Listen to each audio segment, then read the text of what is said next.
ప్రతిధ్వని.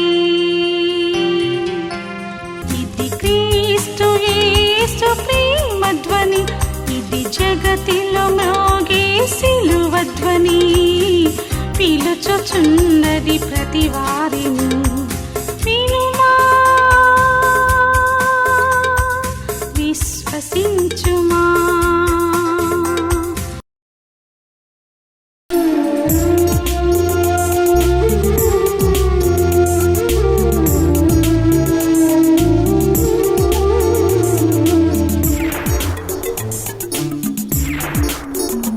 కడియకుము దిగులు పడకుము, నిబ్బరము కలిగి ధైర్యముగా నుండుము.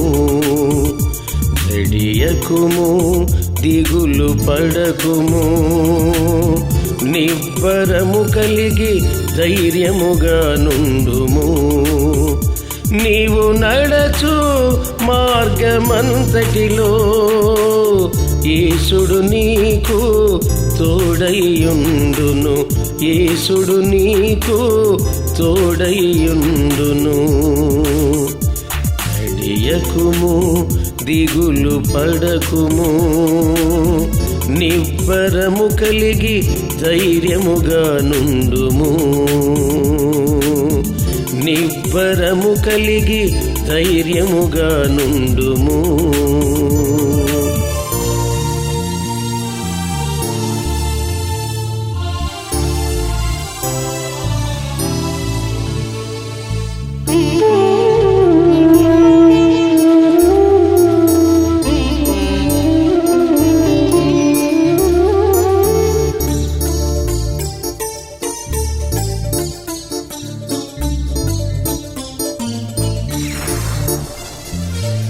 ప్రాకారములను కూల్చెదవు, దుర్గములను పడద్రోయుదువు.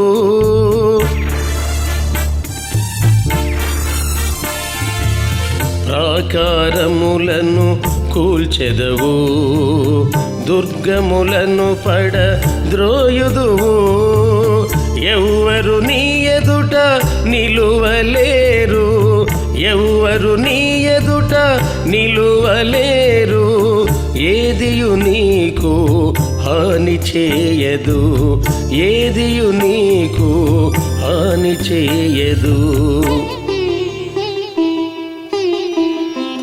జడియకుము దిగులు పడకుము, నిబ్బరము కలిగి ధైర్యముగా నుండుము. జడియకుము దిగులు పడకుము, నిబ్బరము కలిగి ధైర్యముగా నుండుము.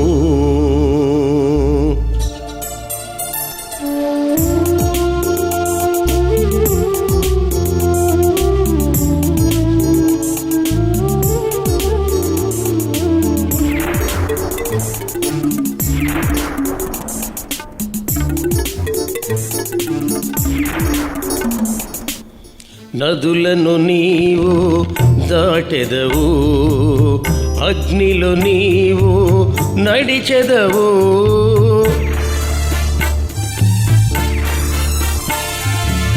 నదులను నీవు దాటెదవు, అగ్నిలో నీవు నడిచెదవు. కుడి ఎడములలో దేవుని దూతలు, కుడి ఎడములలో దేవుని దూతలు నీకు కావలిగా ఉందురు, నీకు కావలిగా ఉందురు. కడియకుము దిగులు పడకుము, నిబ్బరము కలిగి ధైర్యముగా నుండుము. కడియకుము దిగులు పడకుము, నిబ్బరము కలిగి ధైర్యముగా నుండుము. నీవు నడచు మార్గమంతటిలో యేసుడు నీకు తోడైయుండును, యేసుడు నీకు తోడైయుండును. కడియకుము దిగులు పడకుము. నిబ్బరము కలిగి ధైర్యముగా నుండుము. నిబ్బరము కలిగి ధైర్యముగా నుండుము.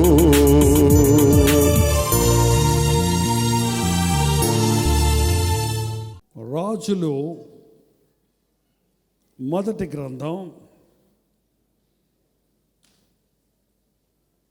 20వ అధ్యాయం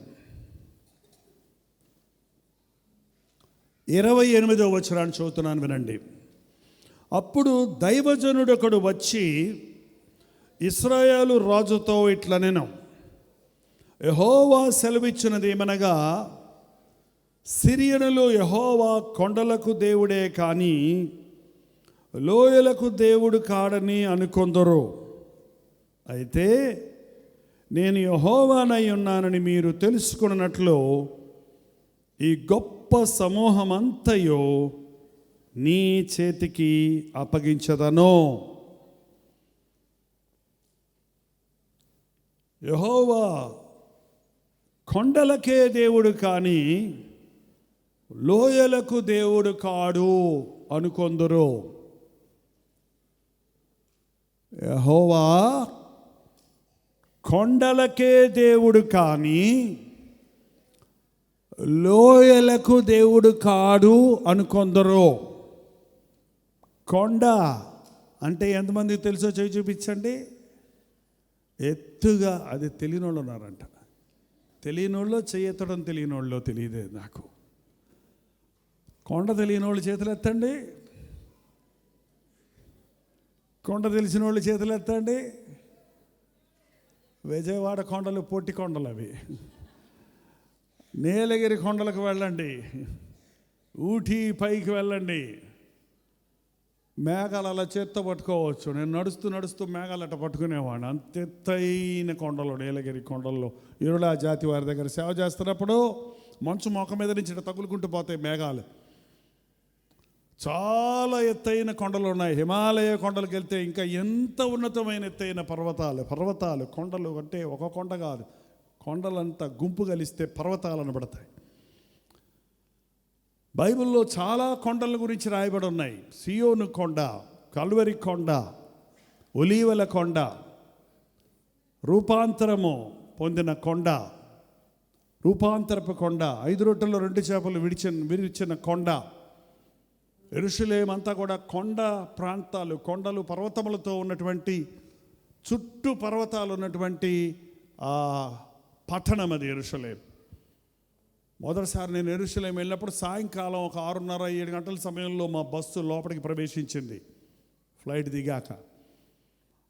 అలా చూస్తే ఆ కొండల మీద ఎంత అందంగా ఆ లైట్లు, ఆ పర్వతాలు, ఆ మసక చీకట్లో ఒక చక్కటి ఆ వాతావరణం చూసినప్పుడు, చుట్టూ ఆ పర్వతాలను చూసినప్పుడు ఒళ్ళు జలధరించింది. ప్రభు సన్నిధిని అనుభవించాను. కొండ ఎప్పుడూ కూడా ఒక ఉన్నతమైన అనుభవానికి గుర్తుగా ఉంది.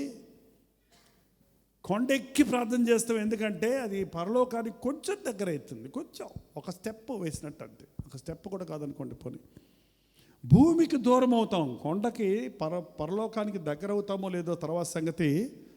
కొండ ఎక్కిన వాడు భూమికి దూరం అవుతాడు.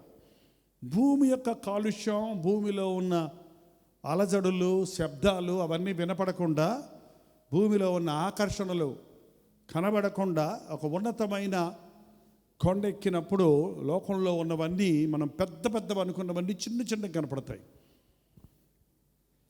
కొండ మీద అనుభవాలు ఏంటంటే మన జీవితంలో ఒక ఉచ్చ స్థితికి చేరినటువంటి ఆనందం, సంతోషం, అభివృద్ధి, ఆశీర్వాదం, దేవునితో దగ్గర సంబంధం కలిగి ఉండటం కొండ మీద అనుభవం. ఒక క్రైస్తవుడు కొండ మీదని కట్టబడిన పట్టణం వలె ఉండాలంట. మనం కొండ మీద కట్టబడిన పట్టణం లోకమంతటికీ ఆశీర్వాదకరంగా, కొండ మీద కట్టబడిన పట్టణం అందరికీ కనపడుతుంది, కానీ కొండ మీద ఉన్నవాడు లోకానికి దూరంగా ఉంటాడు. మన దేవుడు మనల్ని ఉన్నతమైన స్థితికి తీసుకుని వెళ్ళేవాడు. ఎత్తైన స్థలాల్లో మనల్ని నివసింపజేసేవాడు. పక్షులన్నిటిలో బాగా పైకి ఎగిరే పక్షి ఏంటో తెలుసా మీకు? దానికి పక్షి రాజు అన్నాడు. అందుకే ఈగిల్, అది పక్షి రాజు. పక్షులకే రాజు. అడవి జంతువులకి ఎలాగా సింహం రాజో, పక్షులకి ఈగిల్ పక్షిరాజు. ఉన్నతమైన కొండ మీదకి వెళ్ళిపోయి కొండ మీద ఉన్న చెట్టులో కట్టుకుంటుంది గూడు. అది ఎప్పుడు పైకి ఎగురుతుంది. ఇక్కడ భూ సంబంధమైన వాటి మీద మనసు పెట్టదు. మీరు కాకి ఎగిరేటప్పుడు చూసారా ఎప్పుడన్నా? చేతులు ఎట్టెట్టిట్ట కొట్టుకుంటూ ముక్కుతూ మూలుగుతూ ఎగురుతుంది. అది పక్షిరాజు ఎగిరిందంటే 2 సార్లు ఇట్ట అన్నాక ఒక రీచ్ అయిపోద్ది ఒక హైట్కి. అప్పుడు జర్రన రెక్కలు చాపి, రెక్కలు కొట్టుకొని కాదు, రెక్కలు చాపి పైకి ఎగురుతారు. యెహోవా కొరకు ఎదురు చూచువారు పక్షిరాజు వలె రెక్కలు చాపి పైకి ఎగురుతారు. అది ప్రార్థన అనుభవం. ప్రార్థన ప్రారంభంలో మనకి భారంగా ఉండొచ్చు అండి. ప్రార్థన చేద్దామంటే గిచ్చుకోవాల్సి వస్తుంది. ప్రార్థన రాదు, చేయబుద్ధి వేయదు, చేస్తానికి పదాలు దొరకవు, మనసు స్థిమిత పడదు. కానీ నువ్వు ప్రార్థనకి తీర్మానించుకుంటే, అందుకే ఉపవాస ప్రార్థన అంటే it's a long time prayer. కొంచెం ఎక్కువసేపు చేసే ప్రార్థన.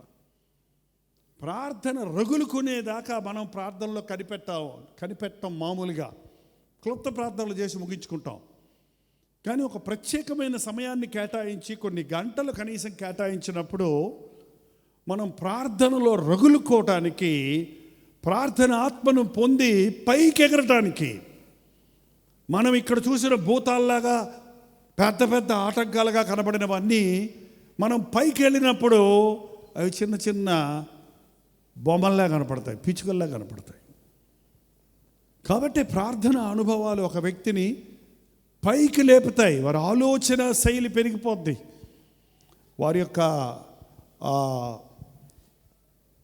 వారి యొక్క ప్రణాళికలు, వారి కోరికలు, వారి యొక్క ఉద్దేశాలు పరిశుద్ధమైనవిగా, ఉన్నతమైనవిగా మారతాయి. విలియం కేరీ అన్నాడు, దేవుని వద్ద నుండి గొప్ప వాటిని ఎదురుచూడు, దేవుని కొరకు గొప్ప వాటిని తలపెట్టు.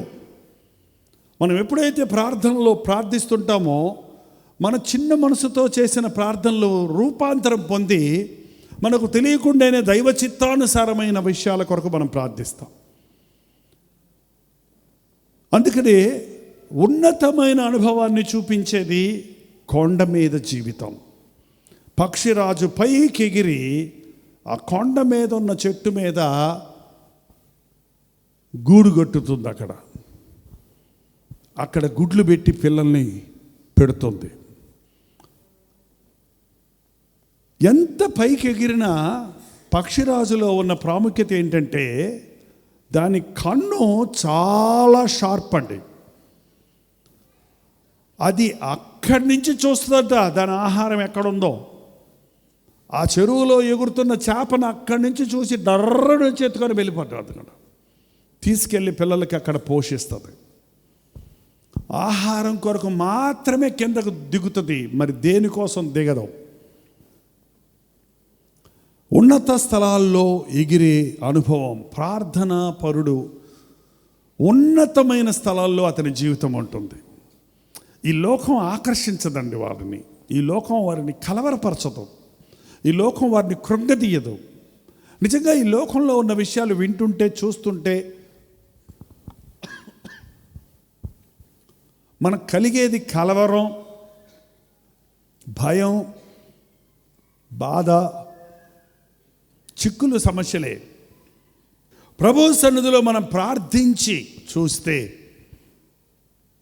ఉన్నతమైన ఆయన దృష్టితో మనం చూస్తే ఈ లోకంలో అన్నీ దేవుని ముందు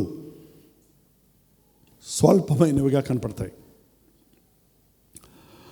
వారి దేవుడు కొండలకు దేవుడు, ఉన్నతమైన దేవుడు, ఉన్నతమైన కార్యాలు చేసేవాడు అని అందరూ అనుకుంటారు. కొండల మీద అక్కడ సిరియా రాజు, ఇశ్రాయేల్ రాజు మీదకి యుద్ధంకి వచ్చినప్పుడు ఓడిపోయారు వాళ్ళు. కొండకి యుద్ధం చేసినప్పుడు కొండ మీద ఓడిపోతే వాళ్ళు అంటున్నారు, అప్పుడు వాళ్ళు అనుకుంటున్నారు, ఒరే కొండలెక్కితే వాళ్ళ దేవుడు వాళ్ళకి తోడున్నారు కొండ మీద, ఈసారి మనం లోయలో యుద్ధం చేద్దాం, మైదానంలో యుద్ధం చేద్దాం అని చెప్పి వాడు 1 year 1 సంవత్సరం సిద్ధపడి చాలా సైన్యాన్ని సమకూర్చుకొని ఆ మైదానంలో అయితే వాళ్ళని ఓడించేస్తాము అని చెప్పి ప్లాన్ వేస్తున్నప్పుడు దైవజనుడి చేత దేవుడు చెప్పించిన మాట ఏంటంటే, కొండలకే ఆయన దేవుడు అనుకుంటున్నారు కానీ ఆయన లోయలకు కూడా దేవుడే. మన జీవితాల్లో దేవుడు మనం అడిగినవన్నీ ఇచ్చినప్పుడు హల్లెలూయా అంటాం కదండి. మనకి ఉన్నతమైన ఆశీర్వాదాలు దొరికినప్పుడు అబ్బా మా దేవుడు ఎంత గొప్పవాడు, వాయిస్ కూడా మారిపోద్ది అప్పుడు కదండి. చాలా గొప్పవాడు మా దేవుడు ఏమనుకున్నారు అంటామండి. నువ్వంతా ప్రార్థన చేసిన తర్వాత ఏమీ జరగకపోతే, నువ్వు అడిగింది దేవుడు ఇవ్వకపోతే ఏమంటావు? నా దేవుడు చాలా గొప్పవాడు, నేను అడిగిన ఇవ్వలేదంటే నాకు మరేదో ఇస్తాడని అంటావా? లేకపోతే దేవుడు నువ్వు అనకపోయిన పక్కోళ్ళు వచ్చి అడుగుతారు, ఏం దేవుడమ్మా ఏందో చెప్పావు, ఏం జరిగింది నీకు, ఏమైంది నీకు? చాలామంది పాస్టర్ గారులకి పిల్లలు లేరని చెప్తారండి. పాస్టర్ గారికే పిల్లలు పుట్టకపోతే ఆ పాస్టర్ గారు సంఘానికి బోధించాలంటే కష్టమే కదా. గర్భఫలం యెహోవా ఇచ్చే దానము అని చెప్తున్నాడు అనుకో, అక్కడ కూర్చుని వాళ్ళు అంటారు, మరి మీకేరి, మరి మీకు లేరే, మాకు చెబుతారు మీ దేవుడు గొప్ప గురించి, మీరు మాకేరి మీకేరి ఏంటండి? ఆవిడ వెంటనే పాస్టర్ గారు ఇక నేను సేవ మానేస్తాను అనుకుంటే, ఈ అవమానాలు పొందలేకపోతున్నాను అనుకుంటే. నాకు తెలుసు అంతర్వేది పాలెంలో పాస్టర్ గారు ఉన్నారు, పాస్టరమ్మ గారు ఉన్నారు. ఇద్దరు చలాకీగా దేవుని సేవ చేస్తుంటారు. పిల్లలు లేరు వాళ్ళకి. నేను ఇంచుమించు 10 సంవత్సరాలు వాళ్ళతో పరిచయం ఉంది. 10 సంవత్సరాల్లోనూ పిల్లలు లేరు. వాళ్ళు ఈ మధ్య రిటైర్ అయిపోయారు, వృద్ధులైపోయారు, పిల్లలు లేరు. ఆ పాస్టర్ గారి దగ్గరికి వచ్చి పిల్లలు లేరా అండి అంటే ఆయన అంటాడంట, ఇదిగోండి మా పిల్ల. ఎవరు? వాళ్ళ ఆవిడని చూపించి. ఆయన ఆమంటదండి, ఇదిగోండి మా పిల్లోడు, మేమిద్దరం పిల్లలమే, మేము ఆడుకున్నట్టు మీరు కూడా ఆడుకొని పోండి అందంట. మాకు లేని బాధ మీకెందుకు, మాకే లోటు లేదు.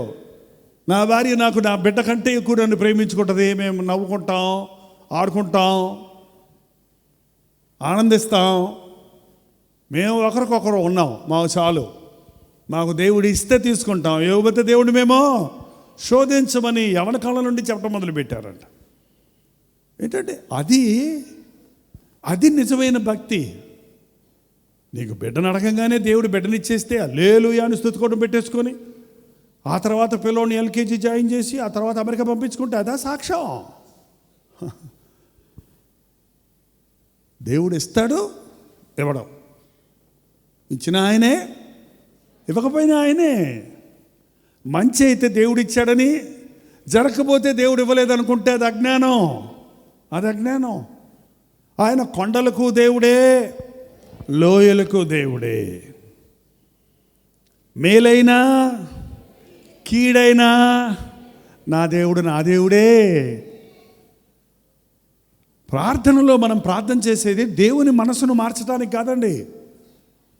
చాలామంది దేవుని మనసు మార్చడానికి ప్రార్థన చేస్తున్నాం అనుకుంటారు. దేవుడు ఎలాగ మనసు మార్చుకొని నాకు బిడ్డని ఇస్తాడు, దేవుడు మనసు మార్చుకొని నాకు ఇల్లు ఇస్తాడు, దేవుడు మనసు మార్చుకొని నాకు సీట్ ఇస్తాడు, నాకు కాలేజీలో ఇది ఇస్తాడు, లేకపోతే నా రోగాన్ని తీస్తాడు. ప్రార్థన అనేది మన మనసు మారటానికి. తెలుసుకోండి, దేవుడు మారడం. ఆయన నిన్న నేడు నిరంతరము ఏకరీతిగా ఉన్నాడు.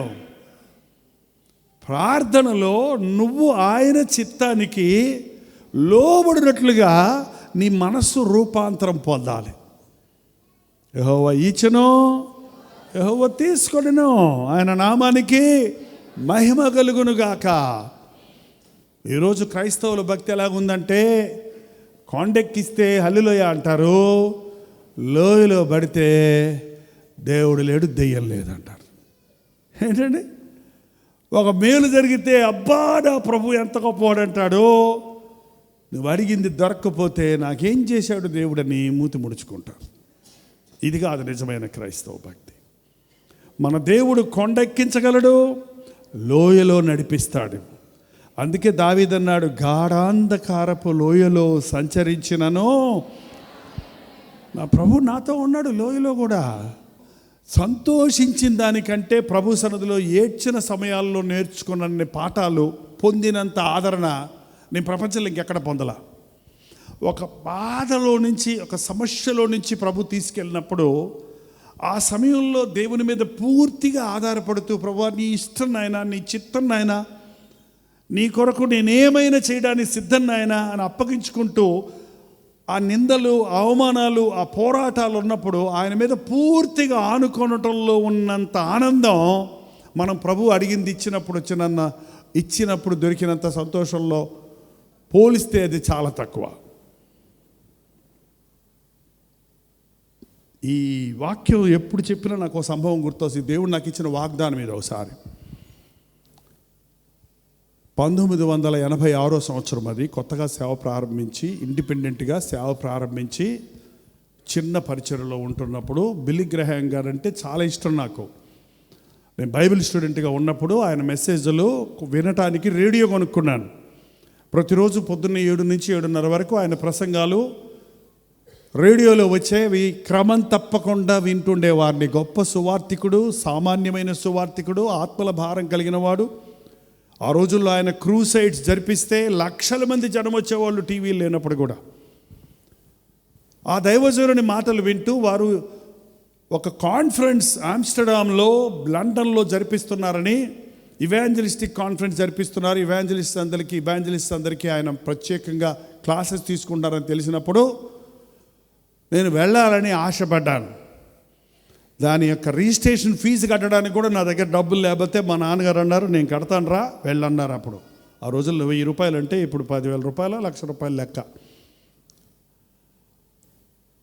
అప్పుడు మొట్టమొదటిసారిగా ఎప్పుడు విమానం ఎక్కలేదు, ఏ దేశం వెళ్ళలేదు. ఎంత ఆశ ఉంటుందో ఆలోచన చేయండి. అబ్బా సూట్ కేసు సర్దుకొని, అది చలంట, స్వెటర్లు పెట్టుకొని, కోటు పెట్టుకొని, అయ్యి ప్యాక్ చేసుకొని, పాస్పోర్ట్ తయారు చేయించుకొని, పాస్పోర్ట్ లేదప్పటికీ పాస్పోర్ట్ తయారు చేసుకొని, ఆహా ఇంటికాడ స్తుతికోటం పెట్టుకొని, ప్రసంగం చేయడానికి ఎవరూ లేకపోతే నేనే ప్రసంగం చేసుకొని, ఏం ప్రసంగం చేశాను? నీ సన్నిధి మాతో రాని ఎడల మమ్మల్ని ఇక్కడ నుండి తీసుకొని పోకము అనే వాక్యం ఇచ్చాడు దేవుడు. ఇంటి దగ్గర కూటం పెట్టుకొని, దేవా నీ సన్నిధి రాకపోతే నన్ను అక్కడికి తీసుకెళ్ళొద్దు అనే ప్రసంగం చేసుకొని, చేసేదేమో ఆ ప్రసంగం, సర్దేదేమో సూట్ కేసు. ఎక్కడి నుంచి అప్పుడు మెడ్రాసులో ఎక్కడెక్కడ లేవు. ముంబై వెళ్ళి, ముంబైలో మా తెలిసిన సహోదరుల దగ్గర రూములు బుక్ చేసుకోవడానికి డబ్బులు లేవు. ఒకరింట్లో ఉండి, వాళ్ళకి చిన్న చిన్న ఇల్లులు, కింద నుంచి నీళ్లు పోతుంటాయి, పైనుంచి దాములు ఎగురుతుంటాయి. ఒకరోజు కంటే ఎక్కువ ఉంటే వాళ్ళకి పడుకోవడానికి స్థలం ఉండదు అక్కడ. అందుకని ఒక మాస్టర్ గారింటి కాడి నుంచి ఇంకో మాస్టర్ గారింటికి వెళుతూ, ఇక రేపు ఫ్లైట్ ఎక్కుతానన్నప్పుడు ఈ ఇంటికాడి నుంచి ఇంకో ఇంటికి తీసుకెళ్తుంటే, సిటీ బస్ ఎక్కితే ఆ బస్సులో బ్యాగ్ ఎవడో గట్టిగా కిందకి లాగాడు. అబ్బా అని పైకి తీసేటప్పటికి నెక్స్ట్ స్టాప్ వచ్చేసింది. నెక్స్ట్ స్టాప్ వచ్చింది, ఖాళీ అయిందని ఎత్తేటప్పటికి ఖాళీ అయిపోయింది బ్యాగు. గబగబా తడివి చూసుకుంటే అన్నీ ఉన్నాయి, పాస్పోర్ట్ తప్ప, ఫ్లైట్ టికెట్ తప్ప. మిగిలిన డబ్బులు అలాగా ఉన్నాయి, మిగిలినవన్నీ అలాగా ఉన్నాయి. అది లేకుండా అంటే మనం ఎక్కుతాం. ఆశ నిరాశలాయని.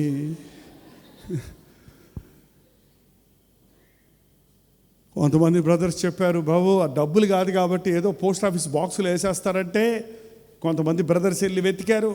రాత్రి అంతా ఒకటే ప్రార్థన, ప్రభు నా పాస్పోర్ట్ నాకు ఈయన, నన్ను తీసుకెళ్ళయ్యా, బిల్లీ గ్రహాం గారు చూడాలయ్యా, ఆ కాన్ఫరెన్స్లో ఉండాలయ్యా, విమానం ఎక్కాలయ్యా, దుమ్ము ఉండదంటయ్యా, ఇతర దేశాల్లో నున్నగుంటాయంటయ్యా, రోడ్లు ఎట్టుంటాయో చూడాలేసయ్యా. రాత్రి అంతా ఒకటే ఉపవాసం ఏంటి కదా, ఉపవాసము, తిండి లేదు నిద్ర లేదు, రెండు జాగరణ. తెల్లవారేదాకా ప్రార్థన చేశానండి, శ్వాస వచ్చేదాకా.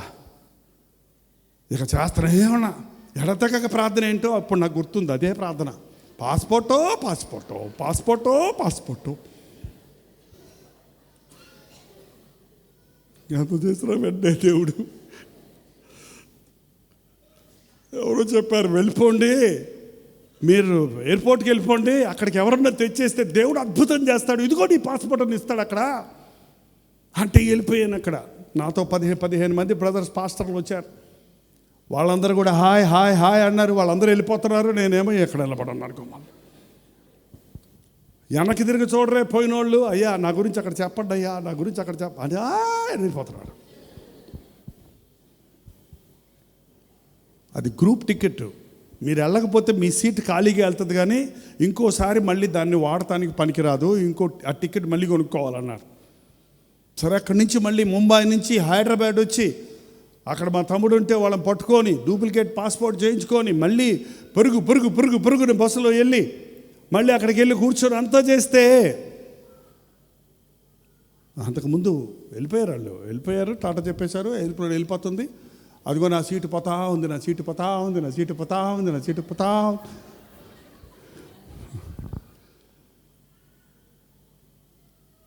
సరే నెక్స్ట్ ఫ్లైట్ ట్రై చేద్దాం అని చెప్పి ఒక్క రోజులో ముంబై, ఢిల్లీ, మనకి హైదరాబాద్ వచ్చి పాస్పోర్ట్ చేసుకొని మళ్ళీ నాన్న తిప్పలు పడి మళ్ళీ వెళ్ళి వాళ్ళకి ఆమ్స్టర్డామ్ ఫోన్ చేస్తే already the conference is started, no more entries, even if you buy your own ticket there is no entry here అన్నారండి. ఇంకా చూడండి నా సంగతి, back to Kapavaram, back to నీ సన్నిధి నాతో రాణిలో నన్ను తీసుకొని పోకమన్నాను చూడు, అక్కడికే పోవాలి. నా లైఫ్లో అంత డిప్రెషన్ అయిన రోజు, ఎంత ప్రార్థన చేసినా దేవుడు వినని రోజు మరొకటి లేదండి. ఎప్పుడు విన్నాడు దేవుడు నా ప్రార్థన, అప్పుడు మాత్రం నాకు అస్సలు సమాధానం ఇవ్వాల, ఏం అర్థం కాల. నిజంగా చెప్తున్నాను, డిప్రెషన్లోకి వెళ్ళిపోయాను నేను. మళ్ళీ వెనక్కి వెళ్తే ఏం చేస్తారు ఆ ఊరిలో అందరూ, ఏంది వెళ్తున్నారు వెళ్ళలేదా, అయ్యో అయ్యో అసలే పల్లెటూరు.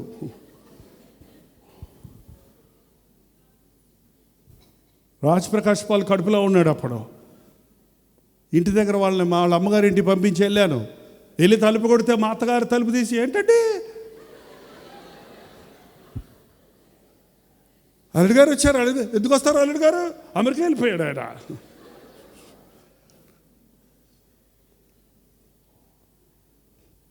ఏంటి ప్రభా, ప్లాన్ చేసుకొని ఏడిస్తే ఈ వాగ్దానం ఇచ్చాడండి. అప్పుడు యెహోవా కొండలకే దేవుడు అనుకుంటున్నారు, కానీ లోయలకు కూడా దేవుడే.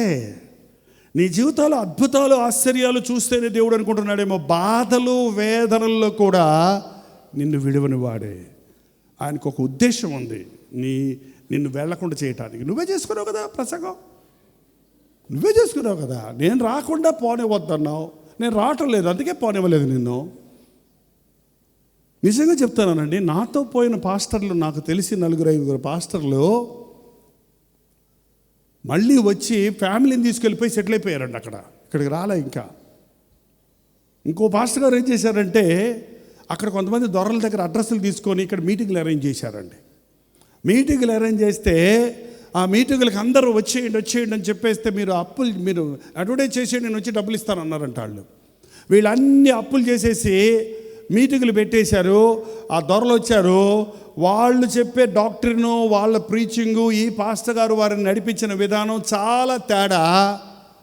ఆ పాస్టర్లకి వచ్చిన దొరలకి ఎటువంటి రెస్పాన్స్ రాలేదు. అక్కడ మీకు పరిశుద్ధాత్ముడు లేడు, వీఆర్ గోయింగ్ అని వెళ్ళిపోయారంట వాళ్ళు. మరి నా డబ్బులు అంటే డబ్బులు లేవు, గిబ్బులు లేవు, వీఆర్ గోయింగ్ అన్నాడు. ఆ పాస్టర్ గారు నాకు కనబడి అన్నాడు, బాబు అనవసరంగా వెళ్ళిన ఆమ్స్టర్డాము.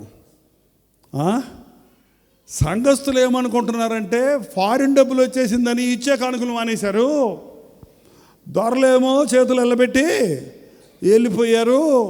ఇప్పుడు అప్పులు చుట్టుకున్నాయి, సంఘం అంతా చెదిరిపోయింది, నా బతుకు, నా మినిస్ట్రీ అంతా, ఇన్ని సంవత్సరాలు కట్టుకున్న మినిస్ట్రీ పాడైపోయిందంటే నాకు అర్థమైందప్పుడు, దేవుడా స్తోత్రం నాయనా. నాకు అసలే అమెరికా వాళ్ళు అంటే ఇష్టం, అమెరికాలో ఉండటం అంటే ఇష్టం, డీసెంట్గా ఉండటం అంటే ఇష్టం, నీట్గా ఉండటం అంటే ఇష్టం, హాష్ మీష్ మీష్ వాష్ అని ఇంగ్లీష్ మాట్లాడాలంటే ఇష్టం. మరి ఇట్టాటోడు అక్కడ పడితే ఏమైపోతాడు చెప్పిక మీకు దక్కుతాడా? దేవుని తలంపులు వేరు, మన తలంపులు భూమికి ఆకాశం ఎంతెత్తుందో అంతెత్తైన తలంపులు. ఆ రోజు గురించే నేను ఆలోచించాను, కానీ నా దేవుడు ఈ రోజు కొరకు ఆలోచించాడు. ఆయన నేను సమాధి చేరే వరకు నా కొరకు కలిగి ఉన్న ప్రణాళికలను ఆలోచించాడు. ఆ కన్నీటి లోయలో ఒక నెల రోజులు ఒకవేళ మునిగానేమో, కానీ ఇప్పటికీ నా దేవుడు ఎంత గొప్పవాడో.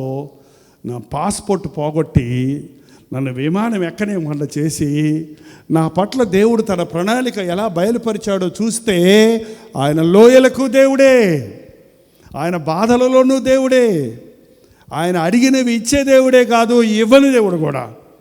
ఇచ్చినా ఇవ్వకపోయినా ఆయనే నా దేవుడు అనేది నిజమైన భక్తి.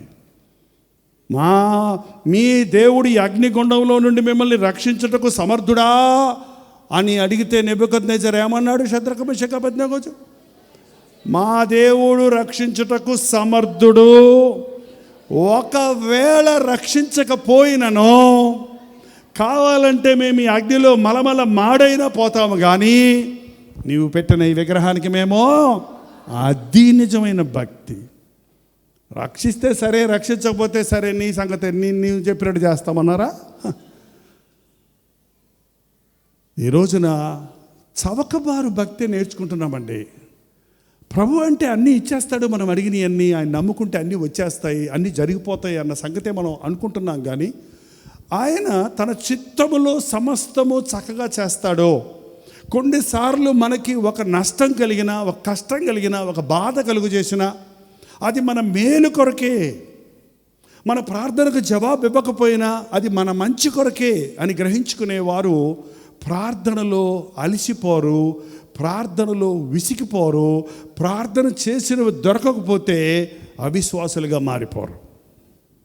ఆయన మీదనే ఆనుకుంటారు, ఆయన ఎందే విశ్వాసం ఉంచుతారు. కొండ మీద అనుభవాలు ఉంటాయి, ప్రభుత్వం ఉన్నప్పుడు లోయలో అనుభవాలు ఉంటాయి. ఉచ్చమైన స్థితిలో నిన్ను హెచ్చించగలిగిన వాడు, నీ తల ఎత్తువాడు ఆయన.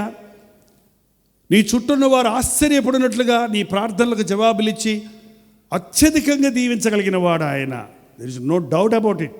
అందు విషయంలో ఏ అనుమానమో లేదు. అదే సమయంలో నువ్వు కృంగిన సమయాలలో, నువ్వు విడిచిపెట్టబడిన సమయాలలో, నీవు అడిగినవి దొరకని సమయాలలో నిన్ను ఆయన మర్చిపోలేదు. యోబు ఎలా బతికాడు అనుకున్నారండి? అని అంటున్నాడు, నన్ను చూసిన వారు భయపడ్డారు, నన్ను చూసిన వారు లేచి నిలబడ్డారు, నా కాలు నేతిలో పడ్డట్టుంది, నేను అందరికీ ఆశీర్వాదకరంగా ఉన్నాను. ఇప్పుడు చిన్నపిల్లలు కూడా నన్ను ఎగతాళి చేస్తున్నారు, ఇప్పుడు నా వాసన ఎవరికి గిట్టడం లేదు, నేను అన్నీ పోగొట్టుకున్నాను.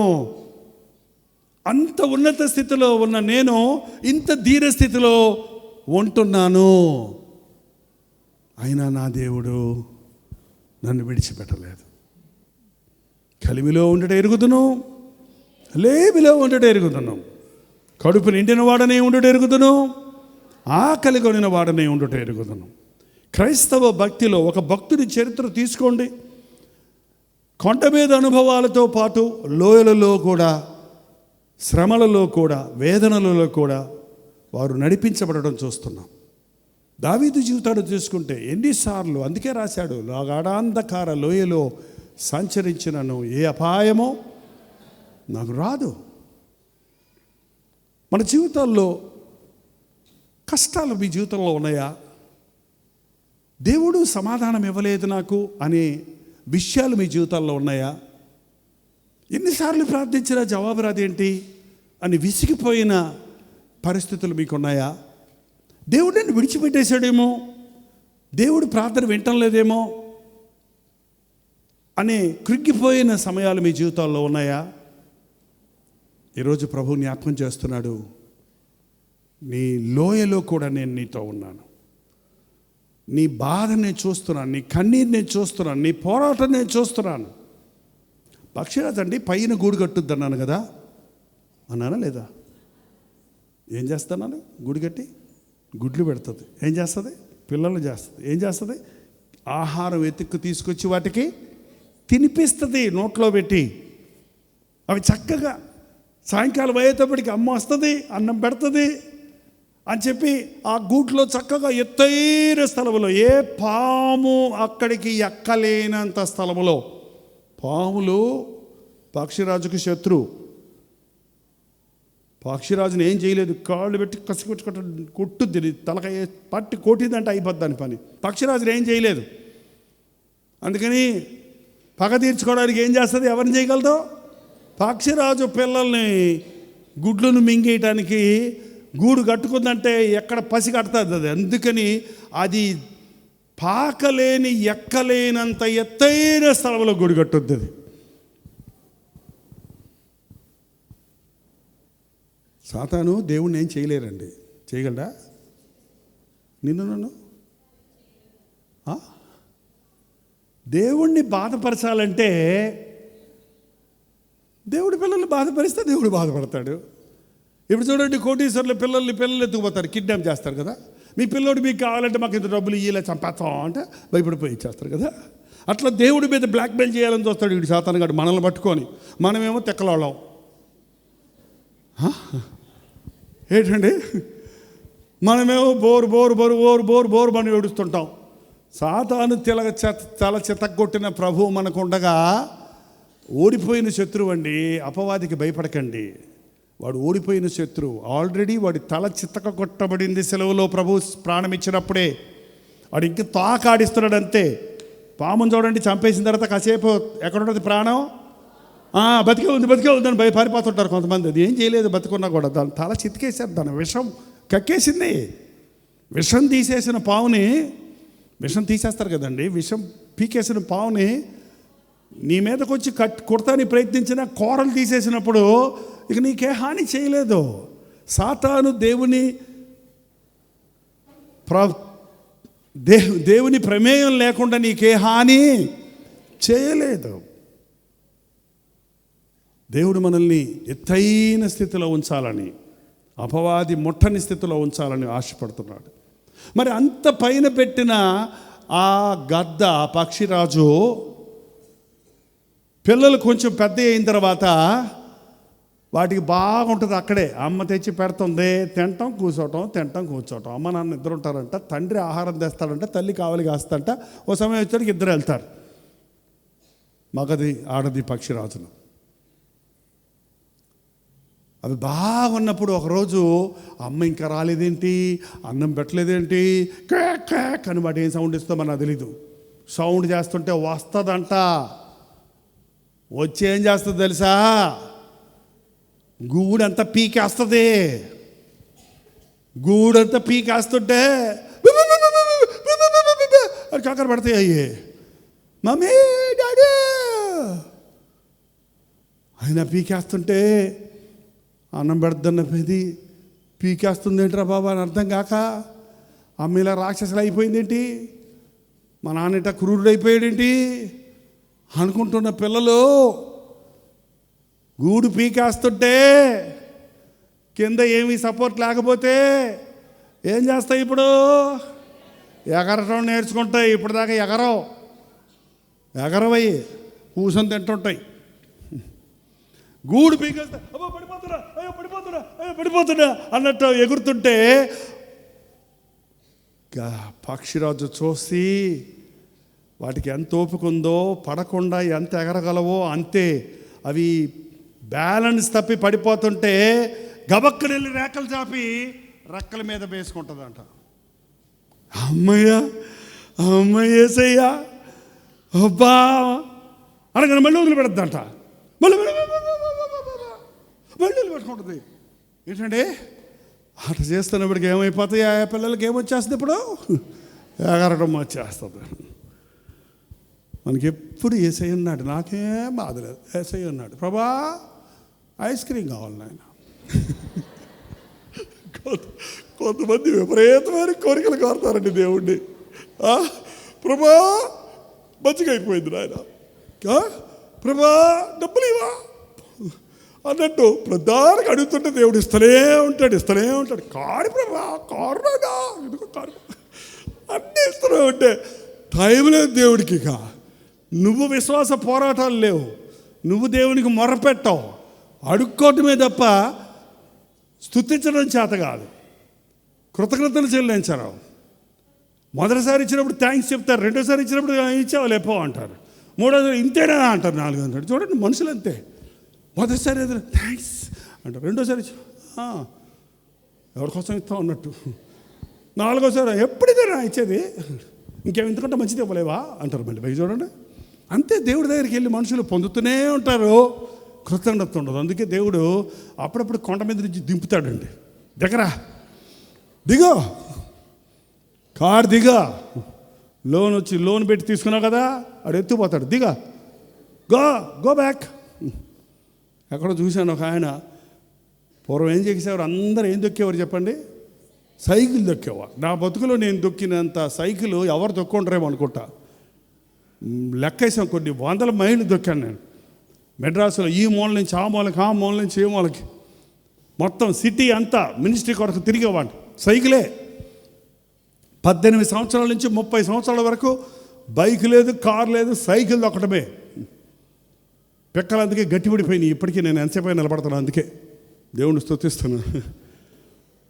పిక్కలు ఎప్పుడుతాయని సైకిల్ అమ్మేసి అంట బైక్ కొనుక్కున్నాడంట ఒకడు. హల్లెలూయా, ప్రభా బైక్ ఇవ్వా, సైకిల్ దొక్కలేకపోతున్నా అంటే బైక్ ఇచ్చాడట దేవుడు.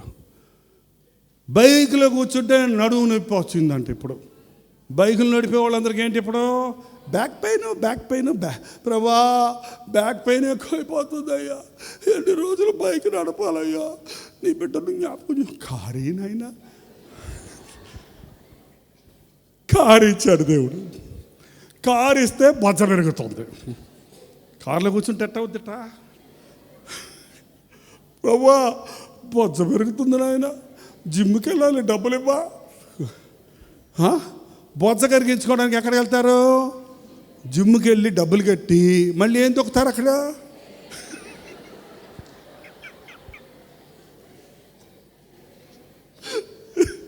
అది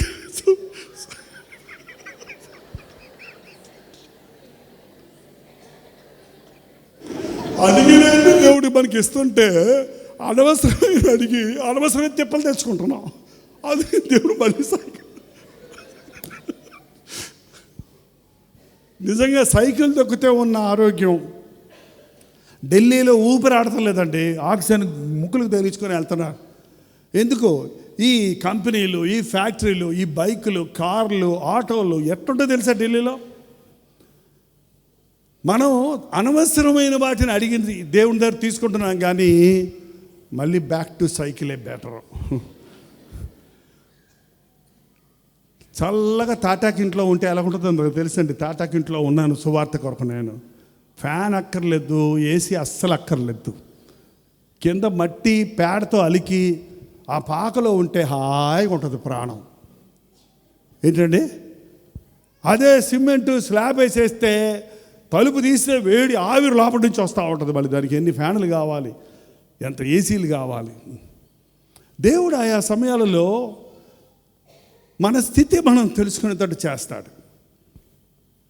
దేవుడు ఇచ్చినా సంతోషమే, ఇవ్వకపోయినా సంతోషమే. ఏది జరిగినా అది మన మేలుకే.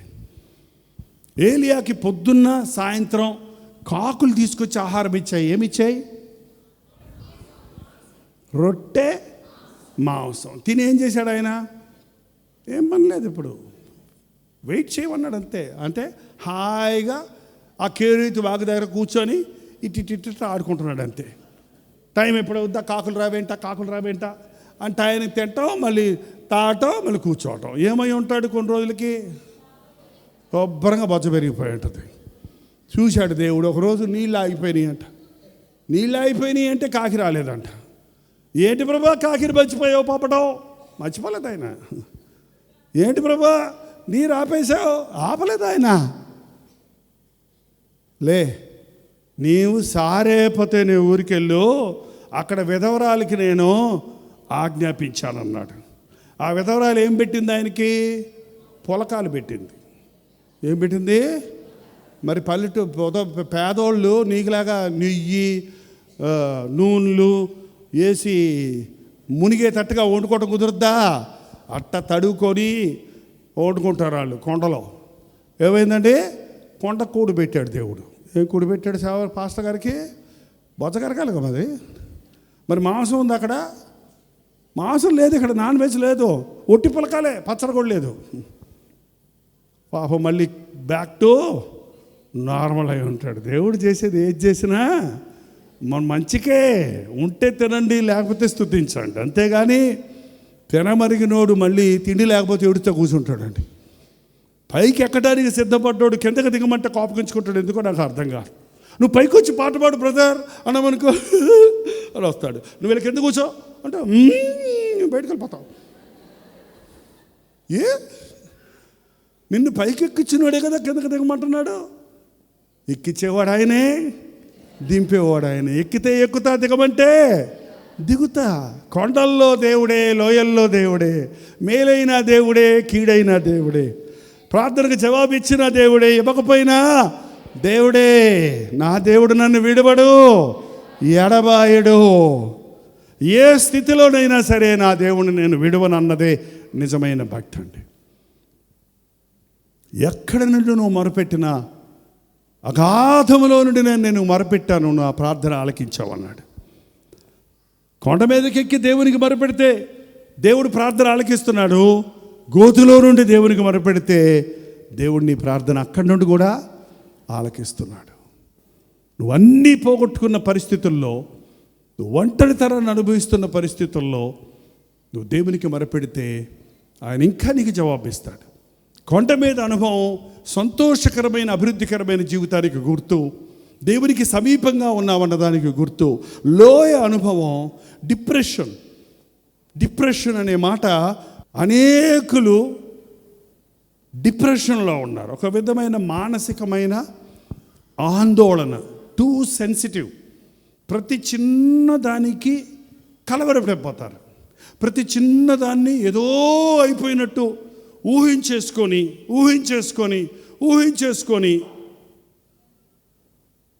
కుమిలిపోతూ ఉంటారు, కృంగిపోతూ ఉంటారు. డిప్రెషన్ అనేది ఒక దురాత్మ. కృంగుదల అనేది ఒక దుష్ట శక్తి యొక్క, సాతాను యొక్క ప్రభావం. నిన్ను సాతాను జయించాలంటే ముందు నిన్ను కృంగదీయాలి, నిన్ను నిరుత్సాహపరచాలి, నీకు ప్రార్థన లేకుండా చేయాలి, నిన్ను బాధ పెట్టాలి, నిన్ను అవమానపరచాలి, నిన్ను నిందించాలి. నా జీవితంలో చాలా అనుభవాలు ఉన్నాయి. ఇందాక పాస్పోర్ట్ సంగతి ఒక విషయం చెప్పాను మీకు. చాలా అనుభవాలు ఉన్నాయండి. అడిగింది దేవుడు ఇవ్వకుండా, అనవసరమైన నిందలు, పోరాటాలు, అవమానాలు, శ్రమలు కలిగినప్పుడు ఇంకా నా దేవుని యందు నేను విశ్వాసం ఉంచుతాను, ఇంకా నేను నా దేవునికి మొరపెడతాను, ఇంకా నా దేవుడు నన్ను విడిచిపెట్టలేదు, ఇంకా దేవుడు నాకు తోడున్నాడు అని నమ్మటమే నిజమైన భక్తి. నువ్వు ఎలాంటి గాఢాంధకార లోయలో ఉన్నా, ఏ దిక్కు తొల తెలియని పరిస్థితుల్లో నీవు ఉన్నా, కొంతమంది నాకు వచ్చే సమస్యలు వింటున్నప్పుడు నేనేం ప్రార్థన చేయాలో తెలియక, ప్రభువా ఇటువంటి పరిస్థితుల్లో ఉన్న వీరికి నువ్వేం చేస్తావో, ఎలా చేస్తావో, ఎప్పుడు చేస్తావో తెలియదు, నువ్వు చూసుకో ప్రభువా అని వదిలేస్తాను అంతే. మనకు తెలియదు, మనం చెప్పలేము సొల్యూషన్. అన్ని విధాల నష్టపోయిన, మోసపోయిన, కృంగిపోయిన, ఆర్థిక ఇబ్బందులు, శరీర బలహీనతలు, కుటుంబ సమస్యలు చుట్టుముట్టినప్పుడు, ఇంక నన్ను దేవుడు వదిలేశాడు, ఇక నాకు దేవుడు లేడు, నాకు ఎవడు సహాయం చేయలేడు అన్న సమయాలలో కూడా, అలాంటి గాఢాంధకార లోయలో కూడా, అలాంటి ఒంటరి లోయలో కూడా నీ దేవుడు నీ మొర ఆలకిస్తాడు. జిగటగల దొంగ ఊబిలో నుండి నన్ను ఆయన పైకి లేపి బండపై నా పాదాలు స్థిరపరిచాడు. అన్నీ నీకు దొరికినప్పుడు మాత్రమే నీ దేవుడు గొప్పవాడని, నువ్వు అడిగినవి ఇవ్వకపోతే, నువ్వు అనుకున్నది జరగకపోతే, కొన్నిసార్లు నీ సమస్యలకు జవాబులు దొరకకపోతే, నువ్వెంత ప్రార్థన చేసినా నీ భర్త మారకపోతే, నీ భార్య మారకపోతే, నీ బిడ్డ మారకపోతే విరక్తి చెందొద్దు, విడిచిపెట్టొద్దు, వదిలేయొద్దు. మళ్ళీ అడుగు, మళ్ళీ మొరపెట్టి విశ్వసించు, మొరపెట్టి నమ్ము, దేవునితో చెప్పు, ఊరుకో. ఆయన ప్రతి కీడును మేలుగా మారుస్తాడు, ప్రతి దుఃఖాన్ని సంతోషంగా మారుస్తాడు, ప్రతి లోటును సమృద్ధిగా మారుస్తాడు, ప్రతి అవసరతను తీరుస్తాడు అన్నది మన జీవితాల్లో విశ్వసించాలి. అటువంటి విశ్వాసముతో నీవు మొరపెడితే, మీరు ఎవరి మీదన్నా అలుగుతారో లేదో నాకు తెలియదు, కానీ దేవుని మీద అలగకండి. దేవుని మీద అలిగాడు ఆయన మహానుభావుడు. ఎవరైనా యోనా అలిగి ఏం చేశాడండి? ప్రార్థన చేసుకున్నాడా? పోనీ దేవుడితో వాదించి తేల్చుకున్నాడా? ఏం చేశాడు? నిద్రపోతున్నాడు. అక్కడ ఉపద్రవం వచ్చింది, ఓడలో ఉన్న వాళ్ళందరూ మునిగిపోతుంటే వారి వారి దేవతలకు మొరపెడుతుంటే నిజదేవుని సేవకుడని చెప్పుకునే ఈయన ప్రార్థన చేయలేదు సరిగదా, నశించిపోతున్న వారి గురించిన భారం లేదు సరిగదా. నిద్రపోతుంటే అన్యుడైన క్యాప్టెన్ వచ్చి ఏమన్నాడండి? ఓ ఈ నిద్రపోతా, నీకేమొచ్చింది? లేచి నీ దేవుడికి ప్రార్థన చేయి. ప్రార్థన చేసినప్పుడు తన తప్పు తెలిసింది. నన్ను బట్టే ఈ తుఫాను మీ మీదకు వచ్చింది. నన్ను ఎత్తి సముద్రంలో పడేయమన్నప్పుడు సముద్రంలో పడవేయగానే సముద్రము సద్దుమణిగిందట. ఓడలో ఉన్న వాళ్ళందరూ యెహోవాయే దేవుడు అని కేకలు వేశారు. మన తప్పు ఒప్పుకున్నప్పుడు, మన స్థితిని గ్రహించుకున్నప్పుడు మన చుట్టూన్న వారు మన దేవుని గొప్పతనాన్ని మనలో చూడగలుగుతారు. యోనా రక్షించబడి సముద్రంలో పడిపోయాడు, చచ్చాడో బతికాడో వాళ్ళకి తెలియదు, కానీ దేవుని నామానికి మహిమ వచ్చింది. ఈరోజు ఒకటేనండి, ఒకవేళ మీరు కూడా కొన్ని విషయాలు సంవత్సరాల తరబడి దేవుణ్ణి అడుగుతున్నారేమో, ఎన్నోసార్లు ప్రార్థన చేసి విసిగిపోయారేమో, అడిగి ఊరుకున్నారేమో, మర్చిపోయారేమో. కానీ దేవుడు మర్చిపోలేదు. ఆయన మర్చిపోయే దేవుడు కాదు, మనం మర్చిపోతాం. అందుకనే మళ్ళీ చెప్తున్నాడు, నా ప్రాణమా యెహోవాను సన్నిధించు, ఆయన చేసిన ఉపకారములలో దేనిని. అపకారాలు గుర్తుంటాయి మనకు, ఉపకారాలు గుర్తుండవు. ఏం గుర్తుంటాయండి? ఎవరన్నా మనకు అపకారం చేస్తే 1973 సంవత్సరంలో మట్ట మధ్యాహ్నం 12 గంటలప్పుడు చింత చెట్టు దగ్గర నన్ను ఇంత మాట్లాడినారు అందహా వచ్చి, టైము డేటు ఆ మాటలు అట్టా గుర్తుపెట్టుకొని ఇన్ని సంవత్సరాలు అయిపోయినా ఇంత మాటలన్నీ నన్ను అవమానపరిచారు, వాళ్ళని ఎట్టా క్షమించేది నేను? అయ్యి మర్చిపోరు. కానీ మేలు చేస్తే వెంటనే నాకేం చేసావు నువ్వు అంటారు. ఏంటంటే ఓ భార్య అట్లాగా అందంట భర్తను, నాకేం చేశారు మీరు అంటే ఆయన ఇంకా, అమ్మ క్రిస్మస్కి 2000 రూపాయలు చీర కొన్నానా లేదా, జనవరికి 5000 రూపాయలు చీర కొన్నానా లేదా, పోయిన సంవత్సరం నీ పుట్టినరోజుకు 3 పేటల గొలుసు చేయించానా లేదా, మీ అమ్మగారింటికి ఇప్పటికి ఎన్నిసార్లు వెళ్ళావో నీకు గుర్తు లేదా, నా ఒక్కసారి కూడా పంపరంటావేంటమ్మా, 23 సార్లు వెళ్ళావమ్మా, బస్ టికెట్లు నా దగ్గర ఉన్నాయి అని మొత్తం సంగతులన్నీ చెప్పుకుంటూ వస్తే చేశారులే అన్నట్టు. అప్పుడు గుర్తొచ్చింది. గుర్తురాదు కొంతమందికి. ఎప్పుడు పచ్చడేరా, బతుకంతా పచ్చడి పెట్టి తప్పుతున్నావు అంటాడండి ఆయన. ఒక్కరోజు పచ్చడి వస్తే నిన్న తిన్న మాంసం మర్చిపోతాడు మనుషుడు. ఏంటంటే నిన్నే కదా కేజీన్నర మాంసం తెస్తే ఒక్కడే తినేశారు. తిననా, నువ్వు కదా తినింది ఏంటండి. మనిషి మనసు అలాంటిది. మేలులు మర్చిపోతాం, కీడులు గుర్తుపెట్టుకుంటాం. కీడులు మర్చిపోవాలండి మనం. ఇతరులు చేసిన అపకారాలు మర్చిపోవాలి. ఎవరైనా వచ్చి నన్ను క్షమించు, నేను మిమ్మల్ని బాధ పెట్టానంటే, ఎప్పుడు బాధ పెట్టారు నీకు గుర్తులేదండి అని చెప్పాలి నువ్వు. అసలే నేను అప్పుడే క్షమించేశాడు. మీరు బాధ పెట్టిన బాధ నా మనసులోకి వెళ్ళలేదు. మన ప్రభు దగ్గరికి వచ్చినప్పుడు ఆయన చేసిన మేలుని గుర్తుపెట్టుకోండి.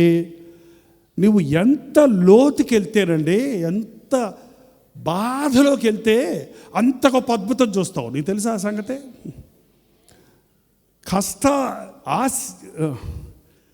దేవుని అద్భుత కార్యాలు, ఆశ్చర్య కార్యాలు కష్టాలు అనే రెక్కల మీద నీ దగ్గరకు వస్తాయంట. నీకు దేవుని అద్భుతాలు జరగాలంటే కష్టాలనే రెక్కల మీదే వస్తాయి కానీ అమాంతంగా రావు. అందుకని కష్టాల్లో ఉన్నప్పుడు అద్భుతాలు చూస్తాం మనం. ఇఫ్ యు రీడ్ ద బైబిల్లో గమనించి చూస్తే ఎక్కడ సమస్య ఉందో అక్కడ అద్భుతం ఉందండి. ఎక్కడ ప్రాబ్లం ఉందో అక్కడ ఒక మెరికల్ జరిగింది. సమస్యలే లేకపోతే అద్భుతాలే లేవు. 5,000 మంది పురుషులు, స్త్రీలు, పిల్లలు ఉన్న దగ్గర అంతమందికి ఆహారం పెట్టడం అనేది ఒక పెద్ద సమస్య. శిష్యులు లెక్కలేసి ఎక్కడిని తెమ్మంటావు అని అడుగుతున్నారు. అంత పెద్ద సమస్యకి ఎంత పెద్ద అద్భుతం జరిగిందో చూసారా? ఇశ్రాయేలు అరణ్య మార్గంలో వెళ్తున్నప్పుడు నీళ్లు లేవనే సమస్య, ఎంత గొప్ప అద్భుతం చేశాడు. బండను కొడితే నీళ్ళు వచ్చాయి. 20 లక్షల మంది తాగడానికి, తినడానికి, కాళ్ళు చేతులు కడుక్కోవడానికి, కొన్ని వ్యాగన్స్, కొన్ని ట్రైన్లో నీళ్లు పోతాయి చూడండి, అలాంటి ఒక 20-30 ట్రైన్లు కావాలంట ఒక రోజుకి. మరి అన్ని నీళ్ళు ఒక బండలో నుంచి తెప్పించాడు. ఎక్కడ సమస్య ఉందో అక్కడ అద్భుతం ఉంది. నీ జీవితంలో అద్భుతాలు వద్దంటే సమస్యలు వద్దని చెప్పు. సమస్యలు వచ్చినప్పుడు కృంగిపోక ఈ సమస్యలో నుంచి దేవుడు ఒక అద్భుతం, ఈ లోయలో నుండి దేవుడు ఒక కొండను పుట్టిస్తాడు.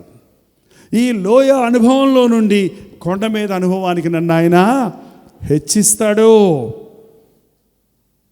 మన పని దేవునికి చెప్పి ఊరుకోవటమే, అడిగి ఊరుకోవటమే. అడిగింది ఇచ్చాడా లేదా అని అనలైజ్ చేయాల్సిన అవసరత మనకి లేదు. ఆలస్యమైతే ఆయన వడ్డీతో పట్టిస్తాడు. ఏంటండి, 2 అంతలు ఇస్తాడు నీకు ఆశీర్వాదాలు. మీరు ప్రార్థనలో నమ్మకంతో ప్రార్థిస్తే, విశ్వాసంతో ప్రార్థిస్తే, నువ్వు ప్రార్థించిన తర్వాత ఎటువంటి స్థితిగతులు నీ జీవితంలో ఉన్నా అవన్నీ దేవుని ప్రణాళికలో భాగాలేనని, దేవుని ఏర్పాటుని విశ్వసించి కనిపెడితే అద్భుతాలు చూస్తావు. గూడు కట్టేవాడు ఆయనే, గూడు రేపేవాడు ఆయనే. గూడు రేపాడంటే నిన్ను చంపడానికి కాదు, నిన్ను ఆయన రెక్కల మీద మోయటానికి, నిన్ను మరొక స్థలానికి, ఉన్నతమైన స్థలంలో తీసుకుని వెళ్ళడానికి, నీ అంతటి నీవు రెక్కలు చాపి పైకి ఎగురినట్లుగా నిన్ను ఆధ్యాత్మికంగా బలపరచడానికి. ఈ సమయంలో మనందరం ప్రార్థన చేయబోతున్నాం. నీ జీవితంలో కొండ మీద అనుభవాలు ఉండుంటాయి, లోయలో ఉన్న అనుభవాలు ఉండుంటాయి, ఆనందంతో ప్రభువుని స్తుతించిన విషయాలు, సాక్ష్యాలు ఉండుంటాయి. ప్రభు ఇంకా నాకు జవాబు ఇవ్వలేదే, నా సమస్య తీరలేదే, నా అవసరత తీరలేదే, నా ప్రార్థనకు జవాబు రాలేదే, నేను ఇంకా ఇంకా ఇంకా బలహీనమైపోతున్నానని, దిగజారిపోతున్నానని కృంగిపోయిన అనుభవాలు ఉంటాయి.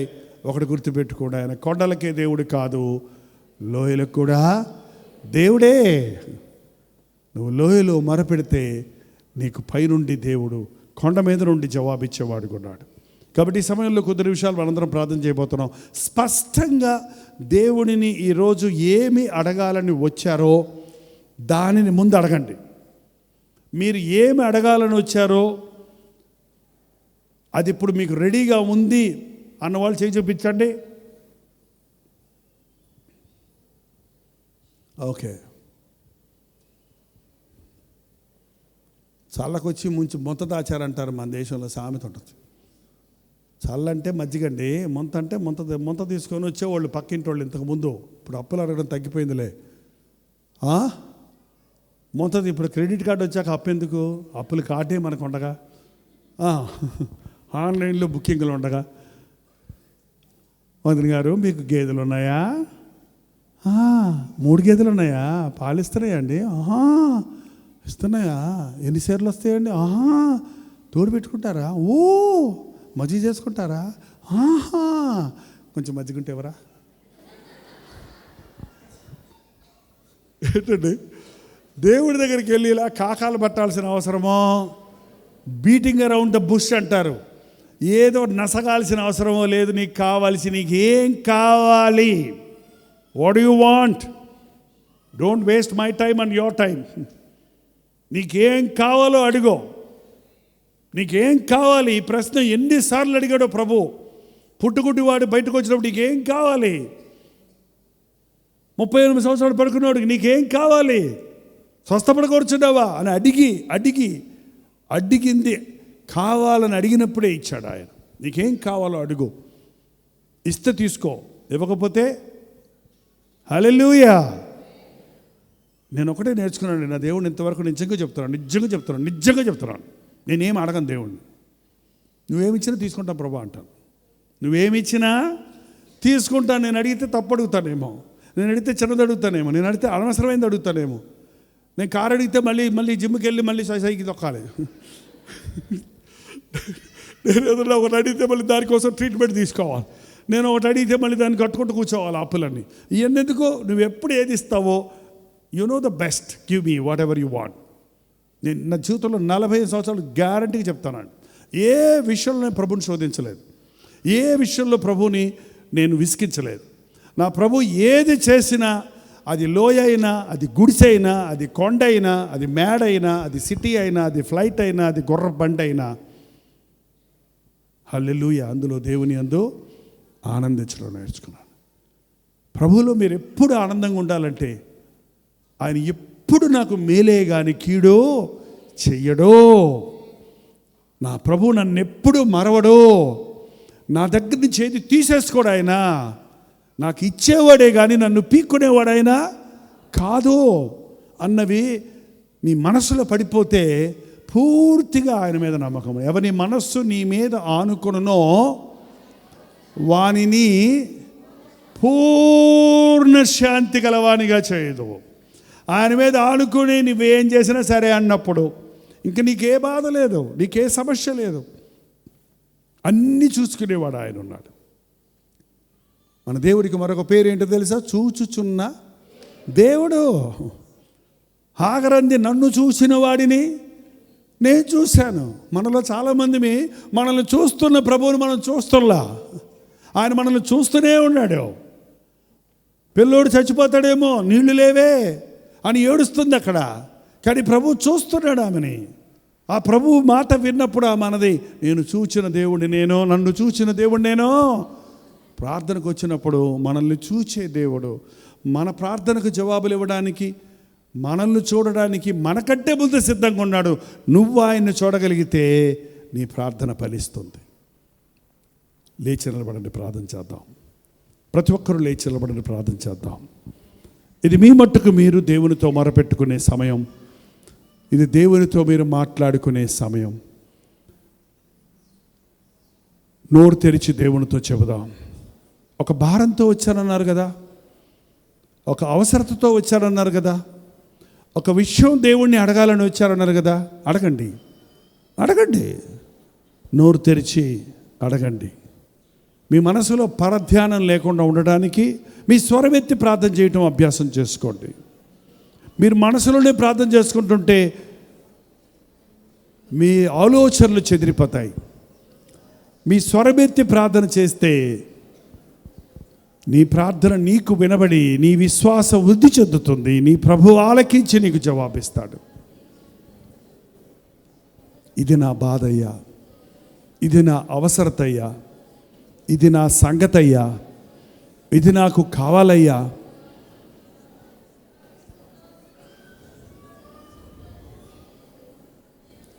మనుషుల్ని నమ్ముకొని మోసపోయాను, పరిస్థితుల మీద ఆధారపడి నష్టపోయాను,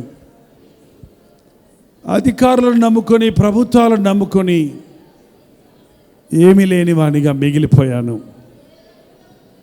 ఈ లోయలో పడున్నానయ్యా, ఈ కన్నీటి లోయలో పడున్నానయ్యా, ఈ అప్పుల లోయలో పడున్నానయ్యా.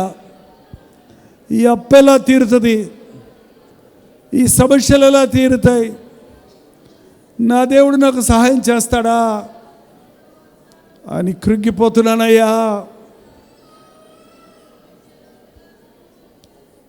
నాకు సహాయం చేయని అడగండి.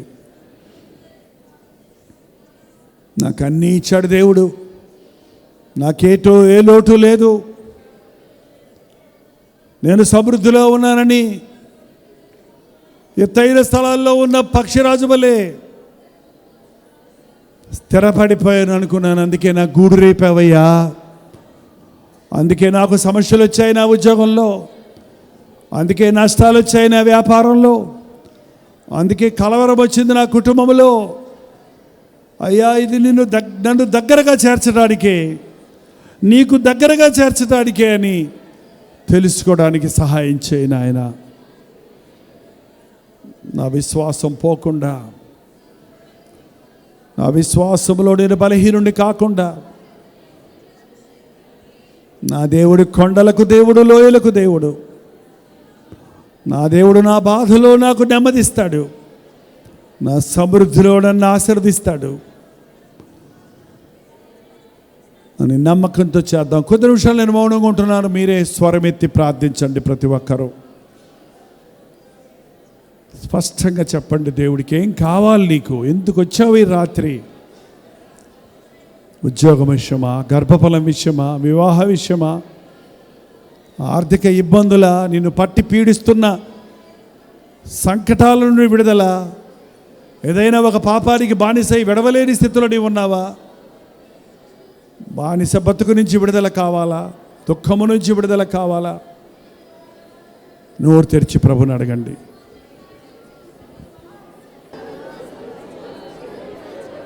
పరిశుద్ధుడా, ప్రేమగల తండ్రి, నీ సన్నిధిలో మోకాళ్ళ మీద పడి మా భారాలు తిప్పుకుంటున్నామయ్యా. నీ నామంలో మొరపెట్టుకుంటున్నాము నాయన.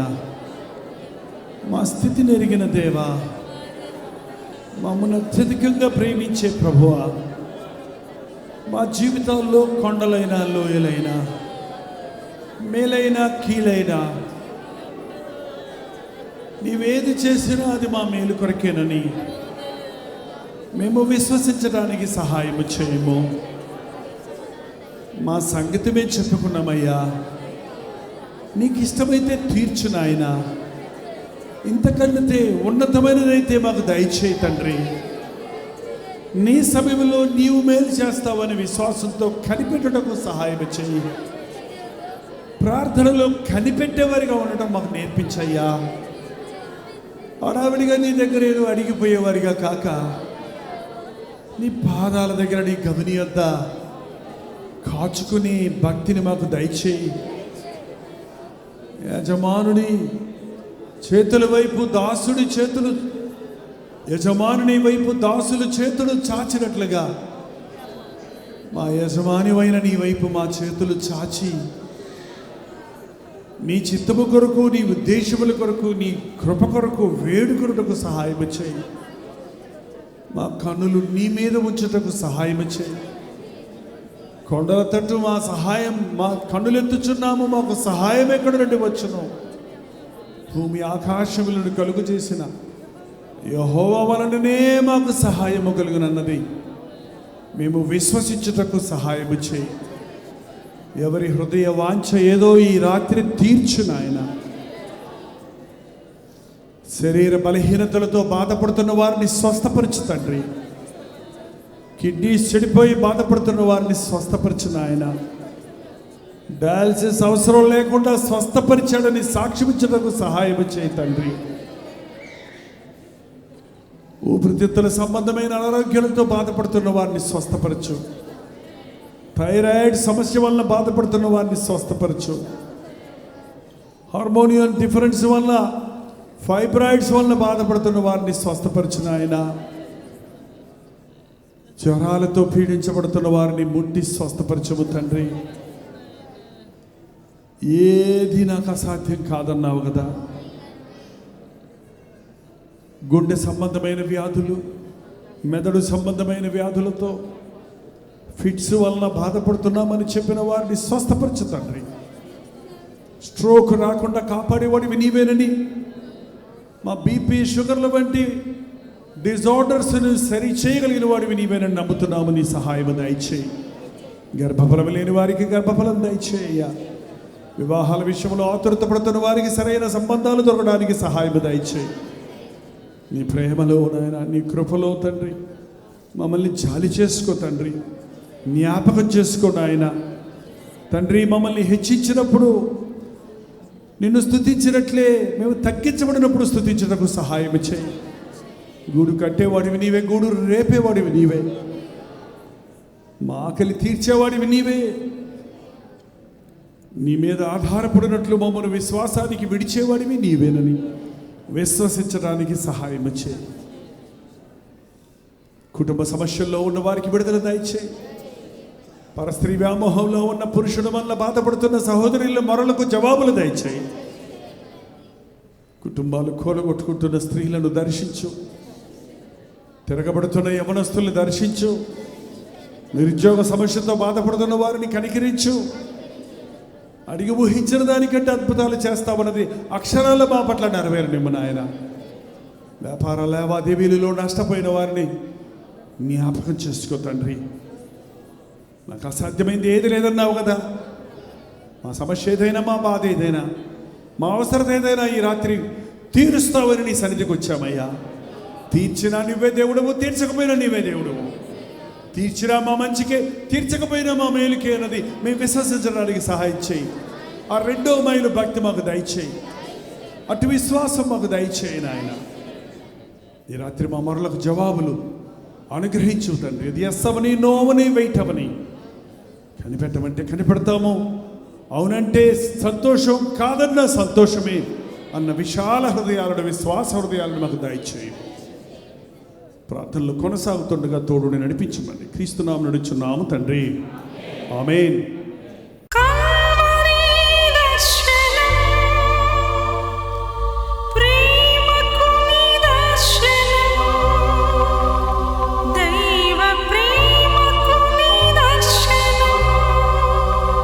తెలుగు, తమిళ, హిందీ, మలయాళం, బెంగాలీ, ఒరియా అనే 6 భాషల్లో టెలివిజన్ ప్రోగ్రామ్స్ కొనసాగుతూనే ఉన్నాయి.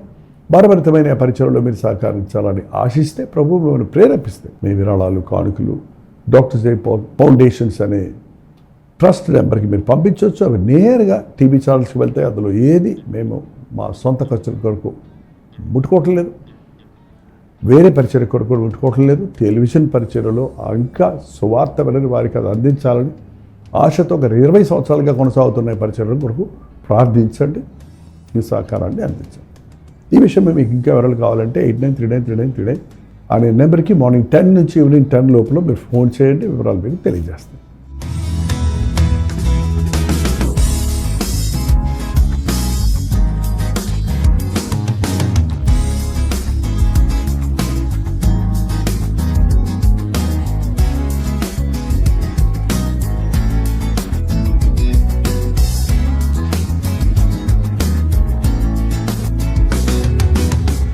ఒక నిమిషం. మీ ఆధ్యాత్మిక జీవితాన్ని బలపరిచే అనేక పుస్తకములు, బైబిల్ సంబంధించిన పుస్తకములు, మీ సమస్యలకు పరిష్కారాలు కలుగజేసేవి, మీ ఆధ్యాత్మిక జీవితాన్ని బలపరిచేవి, మీ విశ్వాసమును వృద్ధి చేసేవి, యవనస్తులకు, స్త్రీలకు, పురుషులకు, అలాగే కుటుంబాలకు ఉపయోగకరమైన వర్తమానాలతో నిండిన అనేక పుస్తకములు, ఇంచుమించు 50 పుస్తకములు సిద్ధపరుచున్నాం. ఈ 50 పుస్తకాలు మీకు కావాలంటే ఇప్పుడే 08939393939 నెంబర్కి కాల్ చేసి తెలుసుకోండి.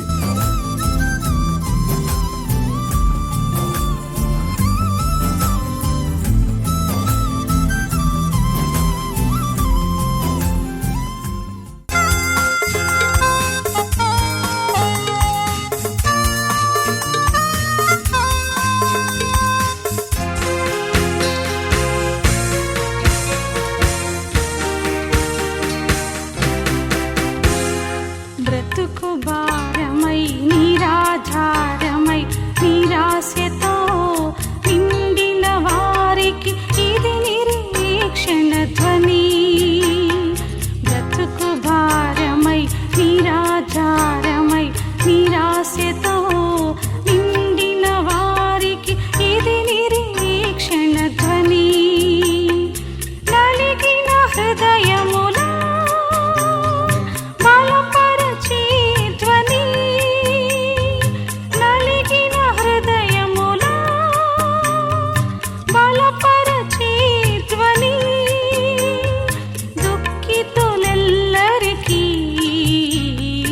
ఇది ఆదరణ ధ్వని.